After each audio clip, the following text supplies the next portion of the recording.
Hello everyone. Hi. Welcome back to Our channel. our channel. My name is Tobi, And I'm Lola. and together we are. Lola and Tobi. Thank God, because if you had left me alone to say peace. Don't worry, it's okay. Today we have a very, very special episode for you, Yep. and that's because we invited my mom, Our mom. yes, to talk a bit about a slightly controversial but age-old topic around African parents and their involvement in weddings and like who should plan, who should be in charge. So I'm not going to say too much because we're just going to play the video, right? If you ask me, I'll just say leave the kids to plan their wedding. I But know. let's- I wish you were. I wish you were upset with me. But let's just see what mommy has to say about this. Exactly. African weddings and African parents. Yeah. Bye. Peace.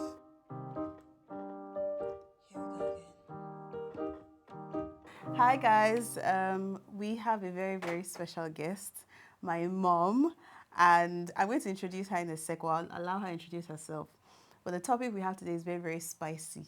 Very, very spicy. I spoke to her just off camera, asking her the question, and she already gave me a definite answer. But we're definitely going to unpack it, okay? Mommy, do you want to introduce yourself? My name is Adiola Adeyemi. Thank you so much for having me on your platform. And before I start, allow me to just say these few things. I'm super proud of what you and your husband are doing. This is really, really good. I'm so proud of you both. Thank you. Thank you. Well, I hope you still be proud of us by the time we unpack this episode. So the topic is African weddings. Who should be in charge?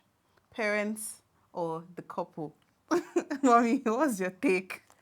Well, I would answer the question in two parts. Okay. Because if I'm to answer as someone from my own generation, because things have changed. The whole world is inside out and upside down right now.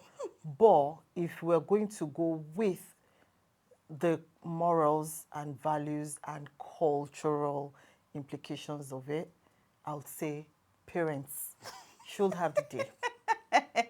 So what you're trying to say really is that the wedding, the planning and all of that, in fact, essentially the wedding belongs to the parents. Yes. Why? Yeah, because aside from culture, like if I maybe unpack what you mean when you say culturally. Because it has always been like that. It has been And before. you people's generation, generation did not decide to question why it has always been like that. We don't question. Our own generation don't question things because we met that way and we decided to follow the way it was and it has been. Mommy, so you're trying to tell me essentially that if something is in a particular way, even if it's probably not the best, you are meant to leave it like that and just keep on going with it. It has never hurt anybody. The way it has been, it has never hurt anybody. I speak on behalf of all the couples. All the couples that have had sleepless nights, that have been crying a night to their wedding because maybe their mother or their mother-in-law or their father-in-law have refused to allow things go the way they want it to go. Yeah, what do you have to say about that? Because I feel like the wedding should basically be planned, prepared, nurtured and every other thing by the parents. It should be the parents because we give birth to you guys and there's no way you can know more than us. That's it. There's no way we can know more than you. No. There's this Yoruba adage that says, okay. ọmọdé ó lè ní aṣọ tó pọ̀ ju tàgbàlagbà lọ bọ̀ ọmọdé ò lè lákìsà tó àgbàlagbà. Yeah, translate. It simply means the years of experience that we've had cannot be bought. You cannot attain it. That comes with experience. It comes with years of experience. But nowadays, everything is changed. Things are different. But especially when money is now involved, when our children are more richer than us, they should have. Wait. So the only way they can have a say is if they are the ones paying for the wedding. Yes, that's saying that money rules most. Okay, things. so really what you're trying to say now is the parents own the wedding. Yeah, if unless they are totally paying for everything, we should be in charge. And that is how it has always been. I stand to be corrected. Also, Yeah. also, But also, nowadays, make you get money so you go fit plan your wedding. Oh, mommy, let me tell you something. From my own perspective and my own generation, I feel like parents are starting to overdo it. okay. And let me tell you why I say parents are starting to overdo it. Say, for instance, our wedding, when Lola and I were about to get married, we both agreed that we wanted a very small wedding, right? We went as far as saying 25 people maximum, because all we wanted to do was go to the court, do the official rites, then have a nice dinner buffet, and maybe have our pastor pray or whatever, bless the marriage. Yes. And that's what we wanted. And then we went from 25 to 25 on both sides, so 50. And then we went from 50 to 50 on both sides, 100. And then you guys, and that's because you guys kept saying, never. Me, even my siblings, because you were saying your siblings alone are up to 10. Exactly. So, Exactly. Then I remember Babalola's mom and I, we had a really, really deep discussion. And we came to the conclusion that you guys should not call the shots when it comes to your wedding. but why not? For us, It's our day. Why should we not call the shots? no, you can't call the shot because we birthed you.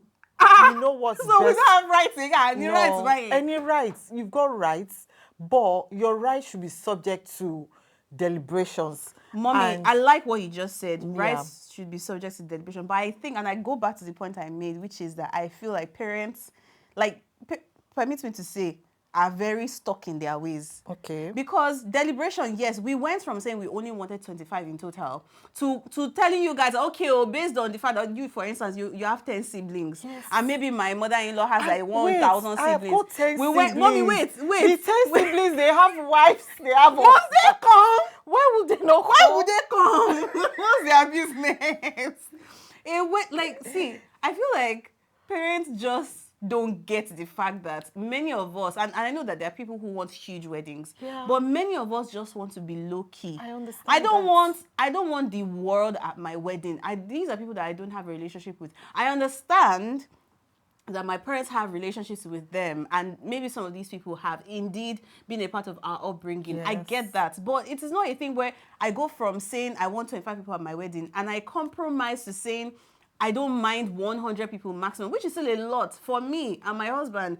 And then on the wedding day, we have over 400 people there. Why? Okay. Why? This is why. Why? This is why. Why? Listen, I've got 10 siblings, like you rightly said. Yes. All my siblings, they've got spouses. Am I going to say, okay, Tobi fẹ́ ṣe wedding o, drop ìyàwó yẹn, má mú ìyàwó yẹn wá o. When we translate English, not everybody speaks Yoruba. Am I now going to tell my siblings that, okay, my daughter is getting married though. Only the siblings are invited. Only my siblings are invited. Drop your spouses. Don't bring your spouses. Their spouse, don't bring your, the boys, leave your wives at home. The men leave the wives leave your husbands at home. Mommy. Is that what I'm supposed to tell them? Mommy. And they've got children as well. Don't twist it, though. Don't twist it, though. Okay. See, you don't. Your siblings, the guys amongst them don't have 20 wives. They've got one wife. Wait now, I'm trying to calculate. Yeah. And the women amongst them don't have 100 husbands. Yeah, they've got one. So why it's so? I feel like it's still okay. I understand you give that. Us and 25. I think, you said 25 and we went from my 25 to 50. Mommy, why do you think we need more than 100 people at a wedding? It's not realistic. It's realistic. I just feel like you guys just want everybody else there. You just want everybody to be able to see that, my daughter is getting married. It is our day to show off. Do what you want to do. You just hit the nail on the head. To show off. So I feel like more parents should be as honest as this. It feels good to show up. My daughter is getting married. My son is getting married. But you say people will be making it seem like you guys don't know anything. What do you know? What do you know? You don't know anything. What the ones that will tell you what you should do? Yeah, your famous words. Children should not be like, this is what we want to do, and that is what we do. Okay, you know what? Let's even go away from this topic of African weddings, because this is an actual interesting thing that you just said. Something that has actually caused a lot of trauma for so many people watching. Yeah. All these things about a child cannot say, this is what I want to do. Why not? Well, I will just simply answer this by saying that there's this saying. Can I say it in Yoruba or I should? You can say it in Yoruba and Okay. translate it. Yorùbá máa ń sọ pé tí ọmọdé tó bá gun igi tó ga tó 10-story building tó ta pọ́npọ́n sórí igi tó ga tó bẹ̀ yẹn tí àgbàlagbà bá jókòó bí mo ṣe jókòó yìí nǹkan tí àgbàlagbà máa rí ọmọdé tó wà lórí 10-story building yẹn ò lè rí. Tó bá dẹ̀ gbé helicopter nǹkan. It doesn't work that way. So what it literally means is that you children of nowadays, especially kids of nowadays, you feel like you know so much than your parents. Yes, you might have a lot of experiences as per today's life and living experiences. But your parents, they've lived all this life. So I'm asking all these experiences which I feel could benefit the younger generation, only if you care to listen. At the end of the day, I feel like we parents should not enforce our own thoughts and beliefs over our children too. I feel like that's what usually ends up happening. And, Yeah. and I like what you said about like, no, actually when you said like children of nowadays or kids of nowadays, they act like they know more than their parents. Yes. And that the times are different. So you're essentially saying that you guys, like we might know what today's situation requires, but you guys have lived, certain lives in the past and whatever. I think there needs to be a realization from parents that the life that we're living now, we are kind of experts in this day. Yeah. So many of us, and I'm speaking for myself now by saying that I'm not the wisest. I don't know everything because there are some things that have happened in the past that can repeat itself again in this present day that you might have a better way of like guiding me and helping me navigate. But there's also so many things that are happening in this day and age nowadays that you guys have absolutely no, like you can't even comprehend. Why? Because the times were so different. Like, okay, let's talk about mental health, for instance. Okay. Back in the day, it was seen as a huge taboo to be able to say, you are depressed. In fact, you can't even say you are depressed, especially as an African. They would think you are running mad.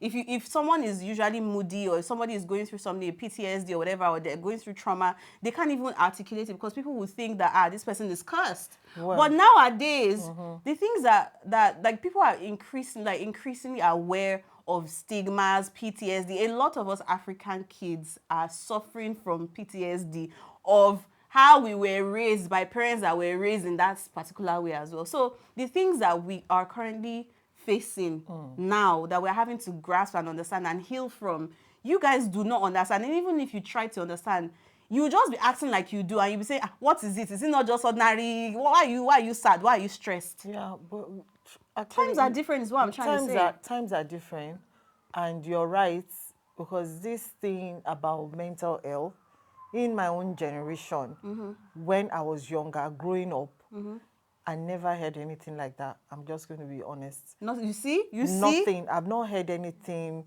regarding to mental health. But are we going to cut the fact that we didn't go through stress? We went through our own stress as well. But maybe the way we dealt with it then is different from how the new generation deal with it by lashing out. Well, that is a one-sided observation is what I would say. Not everybody lashes out when they're going through mental health difficulties. Yes. In fact, a lot of people become withdrawn when they're going. And I know that you said, in the past, like you guys must have gone through stress and whatnot, and you dealt with it differently. Trust me, some people did not deal with it, and that's why we have so many parents that are raising damaged kids in this day and age because the kind of things that they dealt with under their own parents, like in fact they didn't even deal with it, the kind of things that they experienced. You'll be hearing my father telling me that he walks 1,000 kilometers barefoot to school.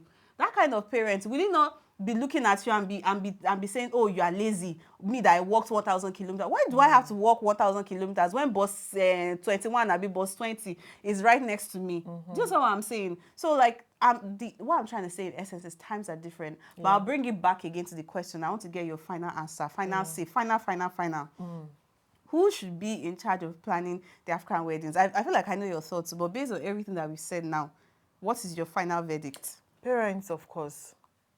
But when money is involved, when the kids have more financial, which is now what's happening in most cases, when couples, they are more financially capable, they feel like they can do whatever they want to do. Some of them feel like their parents should not have a say because, after all, we are paying for most part of it.